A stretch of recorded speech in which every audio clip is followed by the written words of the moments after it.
The embassy ballroom glittered with diplomats and gold leaf, the kind of room where fortunes shifted in whispers. Near a marble column, Robert Harlow stood with a glass of sparkling water. 61, salt and pepper hair, a quiet smile that gave nothing away, 10 feet away. His wife Stephanie leaned close to a man in a sharp suit, Liu Zhen, a trade attaché with an easy confidence. I can't stand another year of his pathetic pension. That art collection is worth more than he ever earned. Patience. Once we sell the paintings, you'll never have to look at his dull face again. Robert lifted his glass. His expression didn't change, but something sharp moved behind his eyes. He still thinks I am the sweet little wife who can't read a Chinese menu. The idiot. Across the chandelier-lit room, U.S. Ambassador Daniel Reeves turned his head. The Mandarin was as clear to him as English. That accent, Northern Beijing, and the words, liquidate the late wife's art.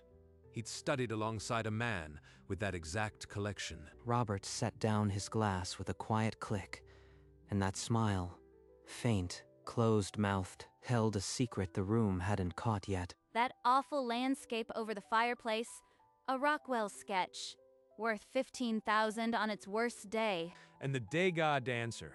My contact in Shanghai has a buyer who'll pay $40,000, no questions. Robert's jaw didn't move, but the words landed like small, sharp stones. That Degas dancer had been his late wife's 30th birthday gift, a piece they had chosen together in a Paris gallery. Daniel Reeves excused himself from a minor cabinet member and began a slow, deliberate path across the ballroom floor. He's hearing every syllable, 30 years later, and Robert still has that unbreakable stillness. Stephanie caught Robert's profile across the room and gave a thin, dismissive smile before turning back to Liu. He's probably thinking about his next nap.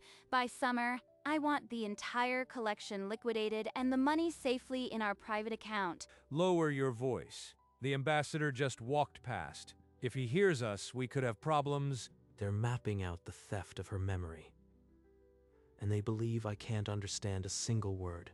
He lifted his glass again, a silent toast to the inevitable moment when this elegant room would understand precisely what he had just overheard. Daniel Reeves reached the bar just as Robert set down his empty glass. The ambassador's voice was a low, familiar rumble, like an old book in a language they both loved. Robert Harlow, 40 years, and you still look like you just finished a lecture on Ming Dynasty trade routes. And you still wear a smile that says you've read everyone's briefing papers. Good to see you, Daniel.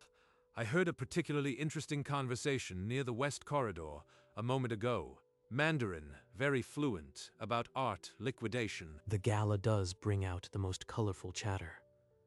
The sparkling water, however, is a quiet masterpiece. Some chatter has consequences.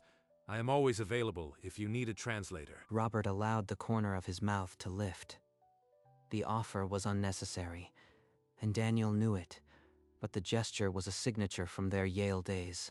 Across the room, Stephanie's gaze flicked toward the bar.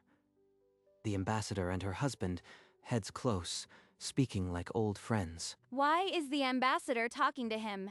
Probably another tedious story about trade negotiations. That man collects dust. Robert accepted a fresh glass of sparkling water from a passing server.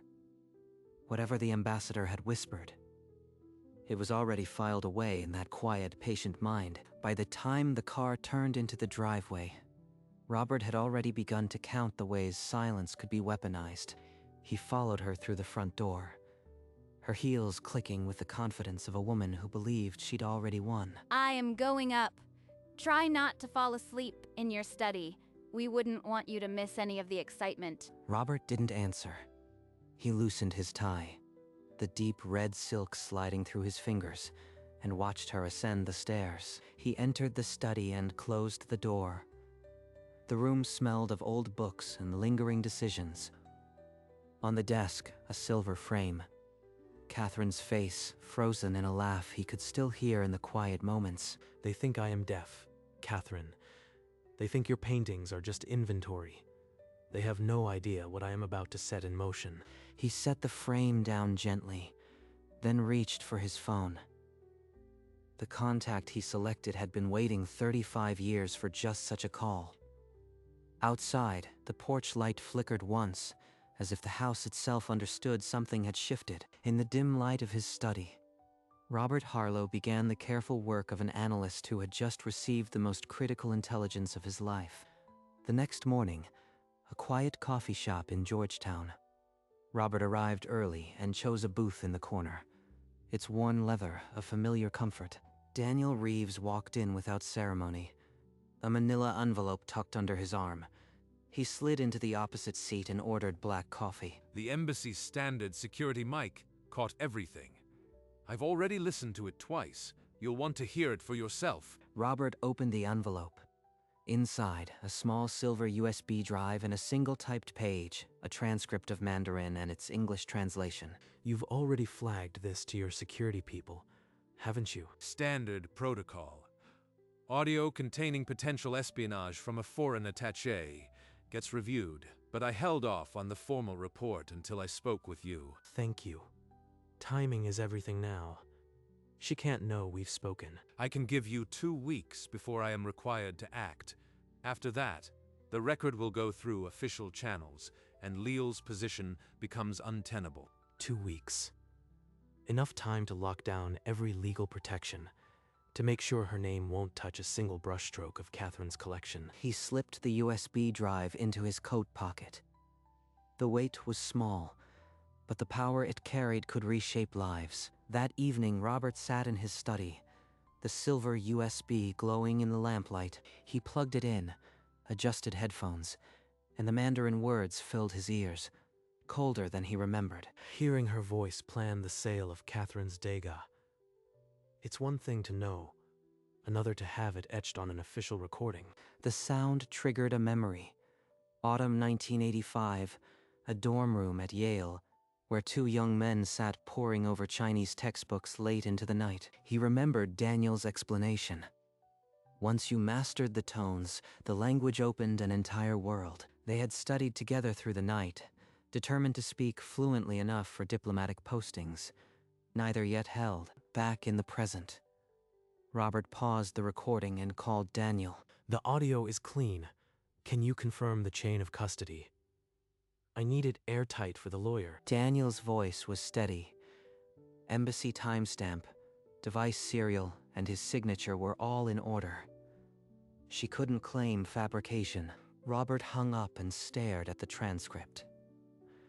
The decision was no longer abstract. She would leave with nothing, and Catherine's art would remain untouched.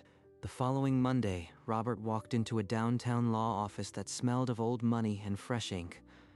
The divorce attorney came highly recommended and even more highly paid. He placed the prenuptial agreement on the desk, its highlighted clauses yellow under the overhead light.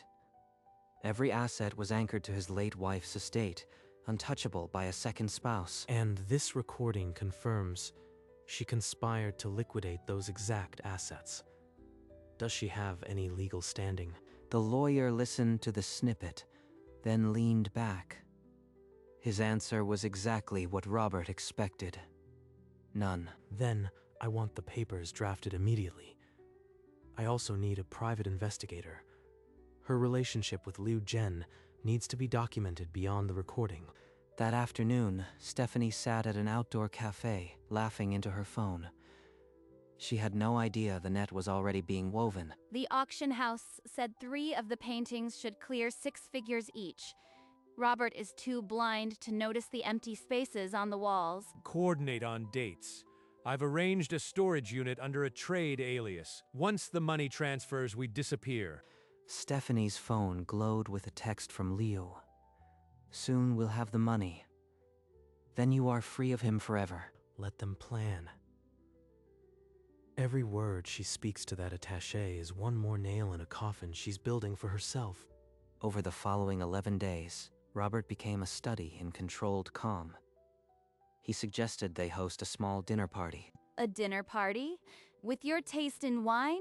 I'll be the one serving boxed Chardonnay next to a casserole. She thinks I am a fool, planning a party while she's planning a theft.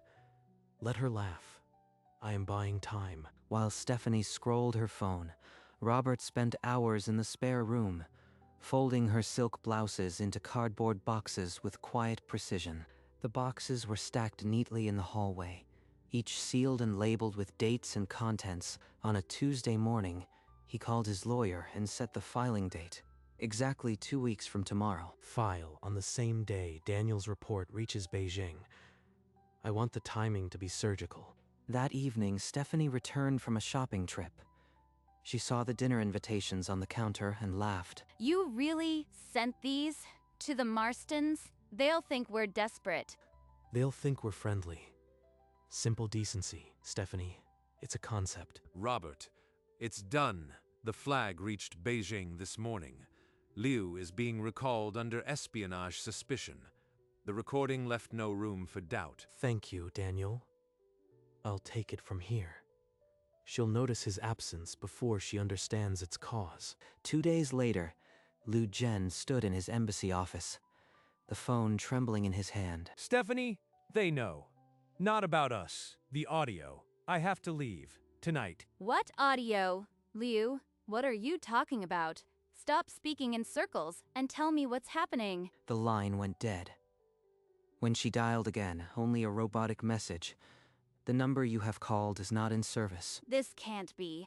The plan was airtight. Who could have known? In his study, Robert watched the front door camera feed on his tablet, the faintest trace of a smile curving his lips. The first piece falls exactly as forecast. Now she has no partner, no money, and no idea how close the ground is beneath her feet. Stephanie stood in the hallway, her phone screen reflecting a string of failed calls. Liu was gone, and with him, the future she had so casually planned to steal. At dawn, Robert carried the boxes to the front porch, stacked them with the care of a man settling an old account. He pressed the manila envelope against the front door, blue tape across its corners. Her name was written in a hand, as steady as a final signature. Inside, Robert stood at the study window, tablet in hand, watching the empty driveway. A black sedan turned onto the street. Stephanie's car. She'd been out all night, probably searching for answers that no longer existed. The car stopped. Stephanie stepped out and froze. Her eyes traveled over the boxes. Her dresses, her shoes, her life, piled like evidence on the porch. Number. Those are my things. That's my handwriting on the labels. He wouldn't. She stumbled forward and tore the envelope from the door. The tape gave way with a sound like a seal breaking. Inside, legal documents, divorce papers, the prenuptial clause highlighted in yellow, a copy of the recording transcript. Her hands began to shake. He knows, not just about Liu. He understood every word. The embassy recording, the ambassador. It was all a trap. She looked up at the house. The windows were dark, but she knew he was watching. The quiet bureaucrat had just moved every piece off the board. Robert, I know you are in there. Open this door and explain what this is. Behind the door, Robert stood motionless in the foyer. He had been waiting for this. Through the peephole, her face was distorted.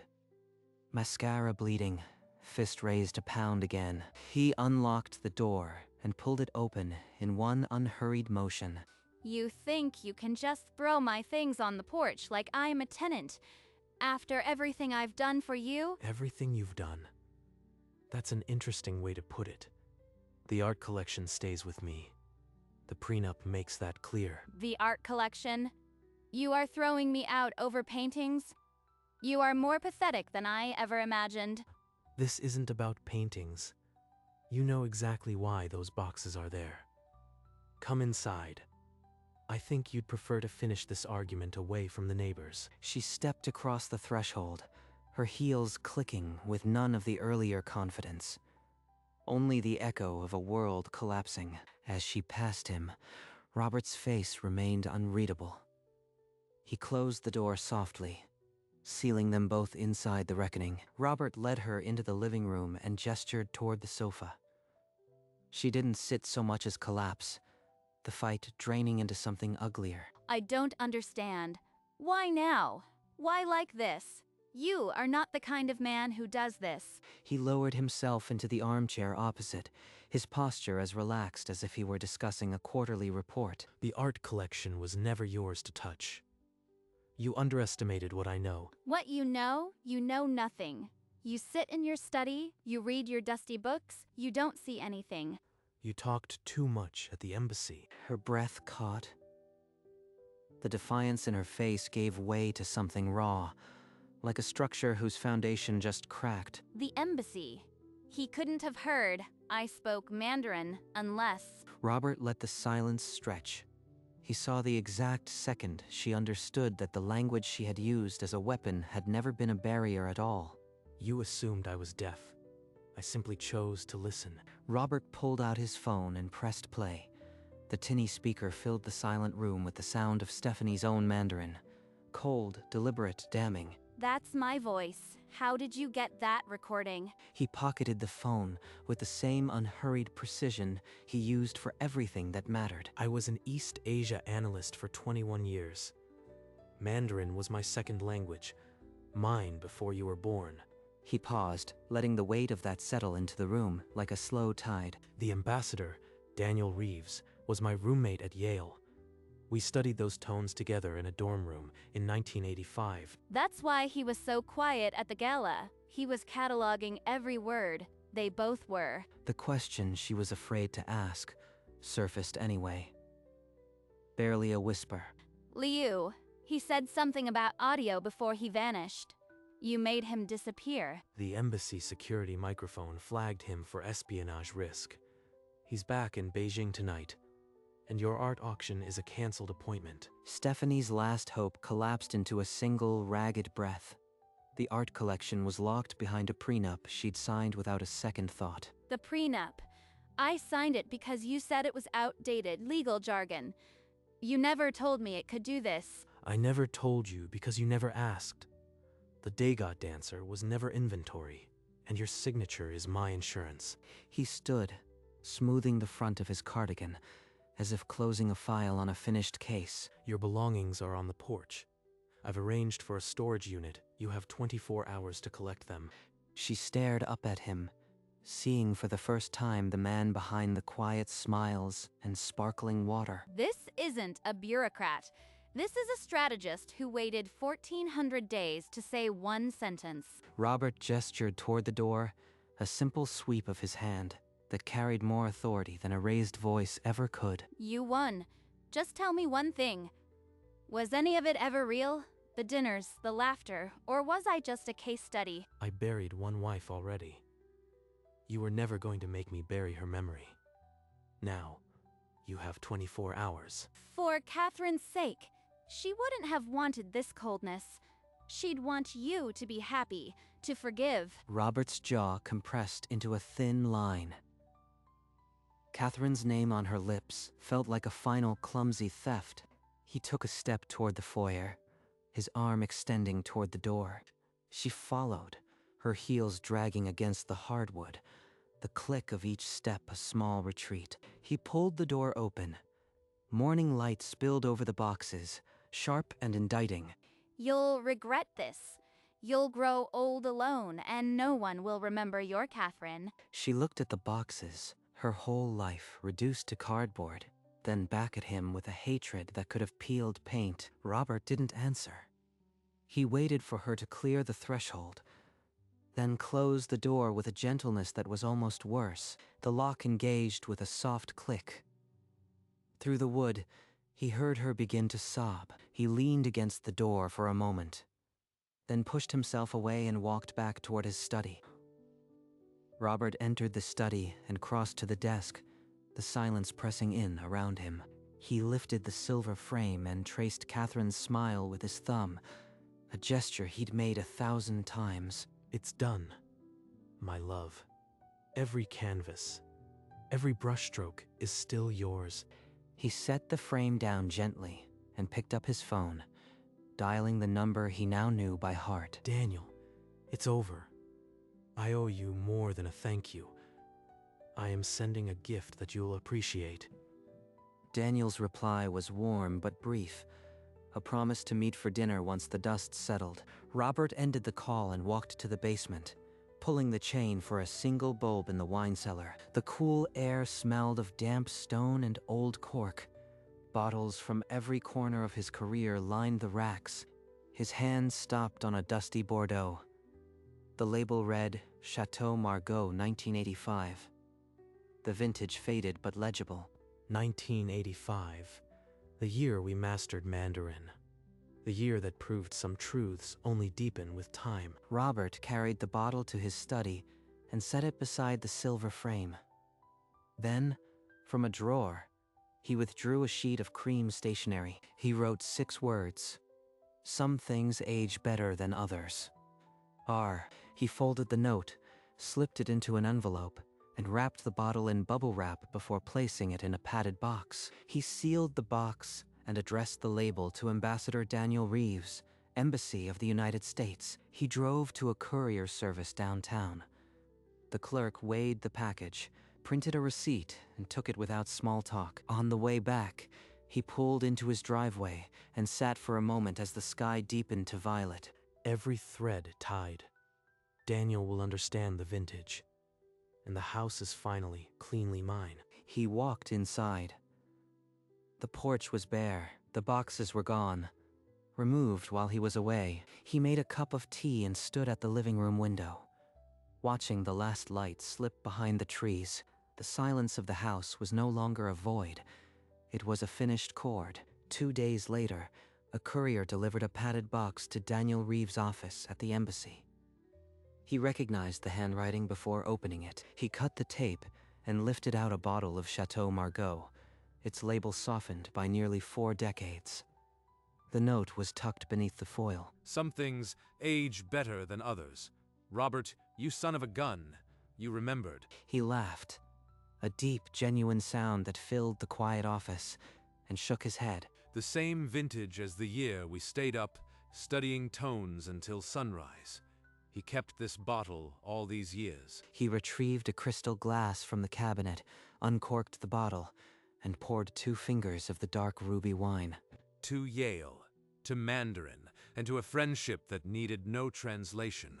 He raised the glass toward the empty chair opposite his desk, a silent toast to a man who had just demonstrated that quiet patience wins every time. The wine was smooth, the note still resting on the desk. 6 words that would outlast any embassy gala, and in that moment the circle closed. 1985 to now, a friendship sealed in wine and Mandarin syllables. The living room held the art exactly as Catherine had arranged it. The Degas dancer was still to the left of the fireplace. The Rockwell sketch hung above the mantel. No empty spaces. No missing masterpieces. She called them inventory, planned to crate them like warehouse surplus. But Catherine's taste had outlasted a second marriage. His phone vibrated on the sideboard. The screen lit with a message from Ambassador Daniel Reeves. The message read, "Best Bordeaux in decades, Robert. Some things really do age better. D." Robert allowed a small, private smile, the first genuine one in weeks. He had waited until the right moment, and the moment had rewarded him with clean silence and a good friend. He lifted Catherine's silver-framed photo and set it on the mantel beside the Rockwell. 2 women, only one of them real. You are still the curator of this room, Catherine. No one else. Outside, the morning deepened. Inside, the art collection stood untouched. Degas, Rockwell, and the quieter memory of a woman who had chosen each piece. Robert stepped back, hands in his pockets, and surveyed the room. For the first time in 4 years, the walls held no lies. Evening came, and with it the deep amber quiet of the study. Robert poured 2 fingers of whiskey and settled into the worn leather chair. Outside the window, the last light bled into the horizon. Inside, there was only the low hum of a house that had reclaimed its own voice. 4 years of noise, and now the silence is exactly the right pitch. He let his mind drift back to the gala. The chandeliers, the champagne flute, Stephanie's voice rising in Mandarin. I smiled that night because I knew the clock had started. Every syllable she spoke was a gift I simply had to unwrap at the right time. He raised the glass slightly, a private toast to the patience that had carried him from that ballroom to this chair. The Degas dancer, the Rockwell, the silent photo on the mantel, all remained exactly where they belonged. No more Stephanie. No more lies. Only the quiet certainty of a man who had waited until the perfect moment to prove that silence is the sharpest reply. He took a slow sip and set the glass down. The future stretched ahead, unspecified but entirely his own. And somewhere across the city, a nearly empty bottle of 1985 Bordeaux sat on an ambassador's desk, a quiet testament to all the truths that time alone could tell. A few weeks later, the autumn light fell slantwise through the study window. Robert lifted Catherine's silver frame from the mantel. He held it in both hands, the glass cool against his palms, and studied the smile that had never left him. The art is safe, Catherine. Every piece you chose is still on the walls, exactly where you wanted them. He paused, the weight of 4 years and one betrayal sitting in his throat. I made the right choice. The house is quiet, but it's our quiet. No one else's. Outside, a leaf traced the window pane. Inside, the silence was no longer empty. It was a conversation he had waited too long to have. He set the photograph back on the mantel, adjusting the angle until it caught the light just as she would have wanted. Then he stood very still, hands in his pockets, eyes on her face, and let the final piece of the past settle into place. The room held only the Degas dancer, the Rockwell sketch, and a man who had finally kept his promise. He didn't say goodbye. She was never gone. In the soft lamp light of the living room, Robert stood before the Degas dancer, a tumbler of whiskey resting in his hand. The room was silent, save for the faint hum of the house, settling into a peace it had not known in years. He lifted the glass and caught his own reflection in the curved crystal. Salt and pepper hair, steady eyes, a smile surfaced. Not the sharp, knowing smile he had worn at the embassy gala, but something quieter, earned. Outside the window, the last sliver of evening light dissolved into the dark. Inside, the Degas dancer and the Rockwell sketch seemed to glow under the warm amber light. He took one slow sip, then lowered the glass and simply stood there, the silence complete. The camera lingered on his profile, the dense gray beard, the slight crinkle at the corner of his eye. That faint smile held, the final punctuation to a sentence that had taken 4 years to write. And as the light around him began to soften, the image faded gently, leaving only the warmth of a story fully told.